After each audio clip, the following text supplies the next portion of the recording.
News Talk 1150 WGVR. Welcome to Newsmakers. I'm Carol Bowden, and please help me welcome our special guest, Sheriff Larry Pierce. Good morning, Sheriff. Good morning, Carol. How are you? I'm doing great. Hope you are. I'm doing very well, thank you, and we're so pleased to have you in here. You kind of have a double duty this morning as sitting sheriff. We're going to talk about all things that are happening right now with our sheriff's office and the many things that you've got going on. But we're also going to talk to you as a candidate. So we're going to ask you the same questions that we'll ask your opponent tomorrow. And but first, let's get into what's happening right now with the Sheriff's Department and some of the exciting things that you've got going on. I know one that I've noticed, and that's some trash is being picked up. Yes, that's a new program we started, Carol. We are encouraging our inmates and our community service workers to get out and pick up trash, and it is working. We're cleaning up the roadsides, and I hope to expand the program after the first of the year and have another crew out there. But it seems to be sort of a rehabilitation type situation that we're able to promote and also clean up our highways. Well, that's a double good thing. Yes, that's a win-win. Right. That's right. Well, that's wonderful. Let's talk about some other things that are happening within the department. Have you got some training going on or any exciting news you want to share? We have implemented some training this year that has not been in the past. We just got through with our riot training for all our officers. We issued new riot equipment.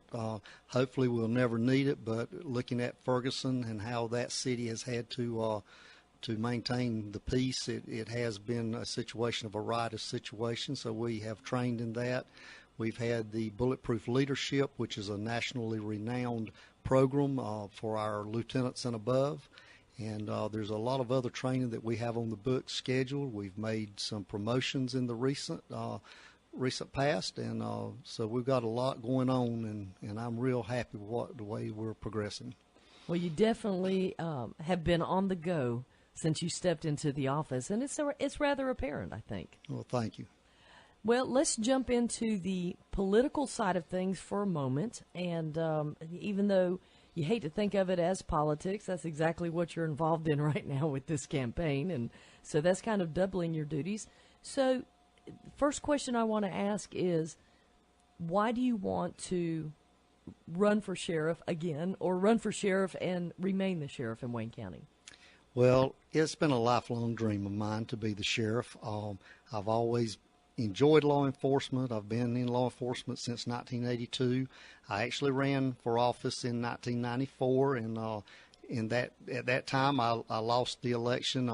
Sheriff Kerry Winters came into office and swore me back in to be a special investigator for him, so I supported him through his tenure, and of course, with the passing of Sheriff Winters this past January, I was appointed to be sheriff and sort of fulfill that lifelong dream, so I'd like to continue to serve the citizens of Wayne County. It's my honor and privilege to do that. Very good answer. How would you say you differ politically from your opponent, and why do you believe that is a positive for Wayne County voters? Well, of course, we do represent two different parties. He represents the Democrat Party. I represent the Republican Party. However, we have not really debated political issues, and I look at the sheriff's office, I am everyone's sheriff. I am the people's sheriff, and so I really don't look at it as a political point that I need to make in that regards. I want it to be something that everyone from either party, whether it be Democrat, Republican, or Independent, can approach me and feel like I will listen and take part in whatever they need me to corrective action in whatever manner I need to. In your opinion, what do you believe are the three most important issues that are facing Wayne County today? One of the major issues, and everyone I'm sure sees this, is our drug problem. We have a bad heroin problem in Wayne County. A lot of our kids are starting out with prescription drugs, and when they can't get these opiate-based drugs, they move on to heroin. And so we have a large heroin problem in Wayne County that we need to address, and we are addressing that. If you read the news and listen to the news, you'll see that we have really tackled that problem head on and are making a lot of arrests in that area, and we'll continue to do that. Another area that is a real problem is our juvenile justice system that we're having to work within and trying to maintain order and discipline with our juveniles and not putting them in jail, but to try to work in a rehabilitation program. I've got a new program called Detention Prevention, and we have actually a jail cell that we have built in a trailer that we carry around to schools and churches and allow the kids to see and go inside of it and see what a jail cell feels like when that door goes shut on them. So we're trying to work within the juvenile justice system. That's a real problem. And, of course, our detention center, that's a major problem that we're having to tackle right now. All your misdemeanors and DWI cases will now be going back to your county jail. They will not be going to the Department of Corrections anymore, which is overloading our criminal justice system as far as detention in our counties. So that's a major problem.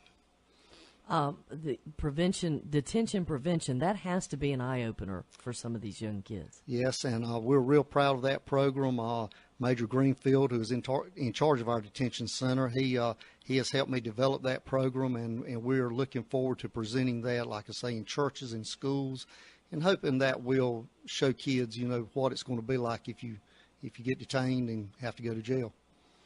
Now, separate from issues facing the county, what do you feel is the biggest issue that's facing the sheriff's office itself? Well, again, as far as our county, it's going to be our detention center and trying to build that new jail. That is our major problem.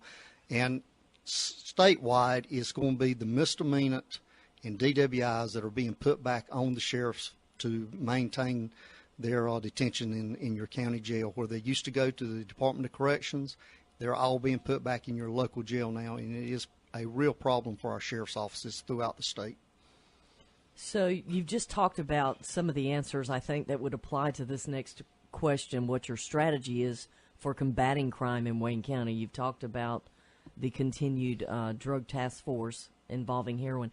And I want to ask this about heroin because it just kind of baffles me that it's such a huge problem, especially among younger kids. Does that mean that from a dollar standpoint, it's inexpensive for them to get into this habit? Well, it's a little less expensive than trying to get the prescription drugs and a lot more available. And so I think that's why they turn to the heroin, because they cannot get the prescription drugs that they got hooked on. So it's not a cheap drug, but it is less expensive than some of your other drugs, and it is very readily available. So part of your strategy is obviously that we've got to expand a jail or build a new jail, do something here in Wayne County. Is that something that you're working very closely with the commissioners on? Yes. As of 2 weeks ago, we were able to release the bid for the jail as far as the architectural plans. And we are meeting every week or every other week now with the architects to be sure we're staying abreast of what's going on. And so we are definitely moving forward. We're trying to get the site location pinpointed. And at that time, we hope to, within the next 18 months, have a new jail facility to start housing. Is that going to be one of your biggest deterrents in combating crime in Wayne County? It's a place to put them? Well, I don't know how much of a deterrent it'd be. We always feel like that is a deterrent. Hopefully, if you go to jail, you won't commit a crime if that's a deterrent, of course. But another thing is it's costing Wayne County about $1 million per year to house prisoners outside of Wayne County because we don't have the room for them. And that's money that we need to keep right here in our own county. That's right. Does the sheriff's office have all the resources it needs, and detention center apart? And if not, what would you say, aside from the detention center, is one of the most important needs?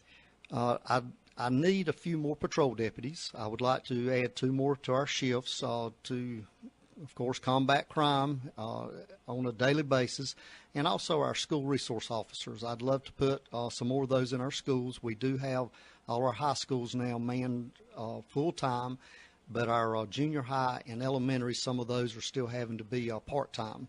And so I'd like to see our school resource officers to be full-time in all the schools. I noticed that just this week, Governor Pat McCrory is talking about the Safe School Initiative.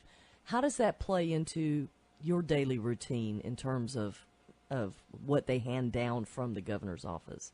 Well, anything that is federal or state mandated or grants, we have an opportunity to apply for those, and it does assist us in those. Some of the grants, though, they have to be matching grants, so our commissioners have to approve that we put the money forward to match those grants. And hopefully, as more of these programs come about, either through the governor's office or through the federal grants, we're able to beef up our schools. It is very important to protect our kids, and that's one of my priorities. And Sheriff, you've done an outstanding job answering a lot of questions. And the one I'm getting ready to ask you, is one of those that you don't really have a lot of control over. That's got to be extremely frustrating, not only for you, but all of your officers. And that's what many call the revolving door. I probably get more questions about people that have multiple arrests, and also the disparity in bonds, secured and unsecured bonds, and just the amounts of them for individuals, because it does seem at times that you'll have someone that's committed a crime very much like someone else, and it might be two separate reports same day, but there's a huge difference in the bonds. What can you say about that? Well, the bonds are set by the magistrate when we carry someone before the magistrate who's under arrest. The magistrate will consider different things when he sets a bond. The crime that has been committed, for one thing, and some things have a minimum bond that he's going to set no matter what. Other things that he may look at is the history of this person. Have they been arrested multiple times for the same offense? And he may look at the bond in that manner, because are they a flight risk, which is really what you set the bond for, to ensure that that person will come back to court. And that's the reason for the bond. So he has different factors that he may look at. He may ask the officer for their opinion sometimes as to was this person cooperative, or do they know this person's history? Do they know if he might be a flight risk? So those things do play a part. Well, and the multiple arrests, we'll talk about that now, because that's the whole revolving door. How frustrated do your deputies get? Because they've got to be almost to the point of first-name basis with some of these guys that they repeatedly arrest, and oftentimes for the same thing, like a breaking and entering in motor vehicles or drug use or whatever the case may be. And they may be out on the street. I've talked to officers, both from the PD and Sheriff's Department, that say, they're out before I finish my paperwork. It is very frustrating, and it's a factor of many things, I think, and one of those is being where we're going to put these folks if they do put them under a lot of bond, because our jail is full. Right. So it's a two-edged sword almost, that if they're a non-violent person that we bring in, that plays as a factor with that bond. But we do know a lot of them on a first-name basis, and you are correct. They are in and out almost before we can get our paperwork done. Very frustrating, but again, I don't place the blame on the magistrate or the judge, because they have to look at our jail situation. So we're hoping that once we get that jail built, we're going to have as we talked about a while ago, it will be a deterrence. The people will not be going in and out so fast. So we're looking at all those aspects. Right now, with the architect being in place, I guess the bids have gone out for an architect, right? Yes, the architect has been selected, and okay. the architect is currently drawing up a variety of plans for us to look at, and the sites for us to look at also. So realistically, how soon could we have a new or expanded jail, do you think? Well, I'm hoping within the next 18 months that we have a new jail or annex to our jail. So we'll limp along until then and keep paying other counties money to handle our people, but That's you right. guys, that doesn't stop you, though. That No, doesn't stop you and the men and women that work for you. No, we're still going to make our arrest. We're still going to do our investigations, and if an arrest is warranted, we're going to make the arrest. What would you say in the first 10 months now that you've been in office has been one of the most difficult things that you've had to, undertake? Well, as we talked about, I think the last time I was here, it's been a very smooth transition from the other administration into mine, but Sheriff Winters was a very good friend of mine. And the hardest thing, I think, for me to do was make that transition. I've had a lot of support. a lot of help, and the guys have been great in what they've done in making this a transition for me. But because he was such a good friend and a good sheriff, that's been a sort of something in my heart that's tugged on me the whole time. I can only imagine, and I would guess that his presence is still felt. It is. Throughout the entire department. It is. Well, he's he left a legacy, and he's somebody that Sheriff Winters is someone that no one in Wayne County will ever forget. That's but right. From the standpoint of just coming in and filling those shoes and taking off running, you've done so effortlessly. Thank you. A little funny story when you said shoes. Some of the guys, you could always hear Sheriff Winters coming down the hallway in his boots. Right. And so now I've got there's a nickname. They either call me Soft Shoes or they call me say I'm too stealthy. So because I'm sneaking up on them too. They can't hear me coming like they did Sheriff Winters. So that is sort of a funny situation. That is funny. I like that. Take a couple of minutes to speak directly to our listeners, to the voters of Wayne County today who can get out there and start casting their vote. What your plans are and what your hopes are. Well, of course, we encourage everyone to go ahead and get out as soon as they can. You've got early voting now for the next 10 days that you can go to 5 different locations. You don't have to go to your own precinct. And as long as you're registered to vote, you go and you can vote in any of the 5 locations that they have open and available. Generally, it's from 11 to 7 during the weekdays, including this Saturday, and it's from 1 to 5 this Sunday. So you can check your websites for the locations that the office has up there, as well as I had a newspaper ad last night that had the locations listed in the News Argus, and I guess your website probably will list those as well. They're on Goldsboro Daily News as we speak. Very good. So, we're looking for a good turnout and hoping everyone will come out and vote. As a citizen of Wayne County and a citizen of the United States, that is your privilege, your right, and really I look at it as an obligation because that is something you need to do as a citizen. I think that's a very good way of putting it. It is an obligation. Hey, one last subject that we were going to touch on, and I kind of avoided it for a moment inadvertently. A lot of financial card fraud going on, be it credit cards or just any kind of financial transaction fraud right now, and it's something that you're seeing every single day. As our sheriff, can you implore upon individuals that there is no golden ticket out there that they're going to get for sending in $100 to somebody?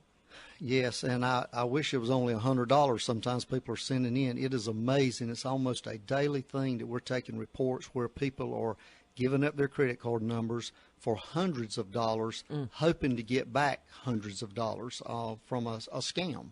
And so you need to guard your credit card, your Social Security numbers, your bank accounts. Do not give those up. And one of the scams that we're having right now, people will call you and say they're with the IRS and they need your credit card number or a warrant will be issued for your arrest. The IRS don't call you and tell you that. They'll send you a letter first and tell you how much tax you owe, right. And then they'll come see you. They're not going to call you and tell you they want your credit card number. And they don't bother to call you to handle it. That's right. That department does it That's themselves. Right. So be very careful about that. Well, those are extremely good words, and we also have a lot of little ones. I've got a report that I'll be putting on this weekend about some safety tips for Halloween coming up. And so you just had the fair, you got Halloween coming up. You guys are out there, and your deputies are out there at all times. But hopefully this is going to be a safe October 31st for everyone. Please, everyone, be careful.